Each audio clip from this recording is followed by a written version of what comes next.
మనం visual evidence చూడబోతున్నాము. Diet, exercise చేయడం ఎందుకని ఇంపార్టెంట్, ఏం చేస్తుంది మన ఎక్సర్సైజ్ అనేది. పాతకాలంలో కూడా ఇప్పుడు WHO స్టడీ చేసింది 72 కంట్రీస్లో. వరల్డ్ వైడ్ ఈ ఫర్టిలిటీ తగ్గిపోతుంది, మిస్క్యారేజ్ ఎక్కువైపోతుంది. ఏంటంటే అపార్ట్ ఫ్రమ్ సోషల్ రీజన్స్ చాలా ఉన్నాయి అనేది కనుక్కున్నారు. ఏంటంటే అర్బనైజేషన్, లైఫ్ స్టైల్ చేంజ్, మన డయట్లో, మన చేసే పనిలో, మన స్లీపింగ్ ప్యాటర్న్స్లో, మన థింకింగ్ హ్యాబిట్స్లో చాలా చేంజ్. తొందరగా మనకి స్ట్రెస్ అయిపోతున్నాము. సో అది రీజన్ అని కనుక్కున్నారు. కాబట్టి మన లైఫ్ స్టైల్ మార్పు, మన జీవన శైలిలో మార్పు అనేది మన ఎగ్ స్పర్మ్ క్వాలిటీని బాగా డ్యామేజ్ చేసింది. కాబట్టి ట్రీట్మెంట్ మాత్రమే మనకు హెల్ప్ చేయబోయేది లేదు. ఖచ్చితంగా డయట్, ఎక్సర్సైజ్ అవసరం. సో ఎక్సర్సైజ్ వల్ల ఏమవుతుందంటే ఫస్ట్ సర్క్యులేషన్ బాగా ఇంప్రూవ్ అవుతుంది.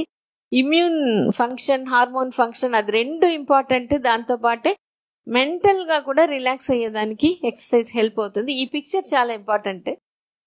ఇది కండరాలు, మజిల్. ఇది ఎక్సర్సైజ్ చేయనప్పుడు బిర్రుగా టైట్గా ఉంటుంది, షార్ట్గా ఉంటుంది.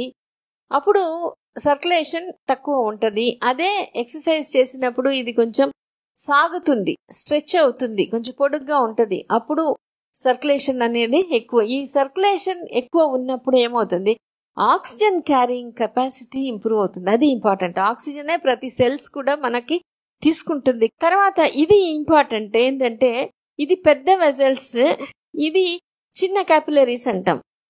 ఎందుకు ఇది ఇంపార్టెంట్, ఇక్కడ బ్లడ్ సర్క్యులేషన్ పోవచ్చు, ఇక్కడ పోకపోతే కొన్ని ఆర్గన్స్కి, ఇది సప్లై చేసే ఆర్గన్స్కి మనకి సర్క్యులేషన్ ఉండదు, పని చేసే తీరు. ఇది ఇక్కడ సర్క్యులేషన్ బాగా జరుగుతుంది. సర్క్యులేషన్ ఇట్లా చిన్న వెజల్స్లో, క్యాపిలరీస్లో జరగడంతో ఏం అడ్వాంటేజ్ అంటే దాంట్లో టాక్సిన్స్, అంటే అక్కడ ఉండే చెడు పదార్థాలు అప్పటికప్పుడే వెళ్ళిపోతుంది. తర్వాత కొత్త సెల్స్ రీజనరేషన్, ఇవి అన్ని బాగా జరుగుతుంది. కాబట్టి పని చేసే తీరు ఆర్గన్కి బాగా జరిగింది. ఇది మనకి గర్భసంచి, ఇది ఓవరీ, అండాశయం.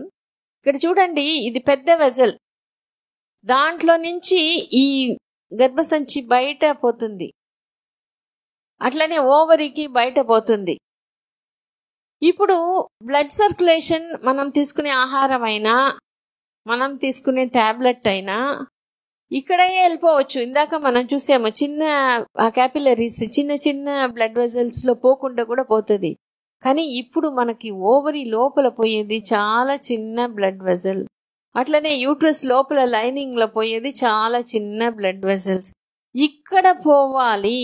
మనం తీసుకునే డయటో, మనం తీసుకునే టాబ్లెట్స్ ఇక్కడ పోకుండా ఇక్కడే పోయేసి వస్తే దానికి పెద్ద ఎఫెక్ట్ అనేది ఉండదు. అందుకే చాలా మందికి మెడిసిన్ నేను రెగ్యులర్గానే వాడతానంటారు. మెడిసిన్ రెగ్యులర్గా వాడినా కొంతమందిలో ఉపయోగం లేదు. డయట్, ఎక్సర్సైజ్ రెగ్యులర్గా చేసినా ఏదో మెకానికల్గా చేసేస్తున్నాం అన్న డౌట్తో చేసినా ఇది ఇక్కడ పోవట్లేదు. సో మనకి డయట్, ఎక్సర్సైజ్ ఇష్టంగా రెగ్యులర్గా తీసుకునేటప్పుడు ఇక్కడ పోతుంది. ఈ పాయింటే మనం గుర్తుపెట్టుకోవాలి. ఇప్పుడు రీసెర్చ్ ఏం చెప్తుందంటే చూడండి, increasing evidence is emerging that pregnancies that occur the same cycle as stimulation have poor obstetric outcome and perinatal outcome. అంటే ఏమంటే ఈ డయట్, ఎక్సర్సైజ్ ఏం చేయకుండా ఊరికే మందుల వరకు వేసేసేది, ప్రెగ్నెన్సీ ఎగ్ డెవలప్మెంట్ వచ్చేస్తుంది. వచ్చిన తర్వాత అప్పుడు వచ్చిన ప్రెగ్నెన్సీస్లో కొంచెం ఏమవుతుంది, మిస్క్యారేజెస్, అబార్షన్స్ ఎక్కువ అవుతుంది. బేబీస్లో కూడా అవుట్కమ్ సరిగ్గా ఉండట్లేదు. ఎందుకంటే అన్ప్రిపేర్డ్గా ఉన్నాం మనం ఫిజికలీ, మెంటలీ. అప్పుడు ప్రెగ్నెన్సీ మాత్రం వస్తే అది సరిగ్గా ఉండట్లేదు. కాబట్టి మన బిడ్డని మనం డిజైన్ చేసుకోబోతున్నాము. వెరీ హెల్దీ, హ్యాపీ, ఇంటెలిజెన్స్తో పాటు వెరీ గుడ్ బిహేవియర్, ఒక gift to the family and society మనం అందరూ కలిసి చేయబోతున్నాము. అది ఖచ్చితంగా చేస్తాము. Thank you so much.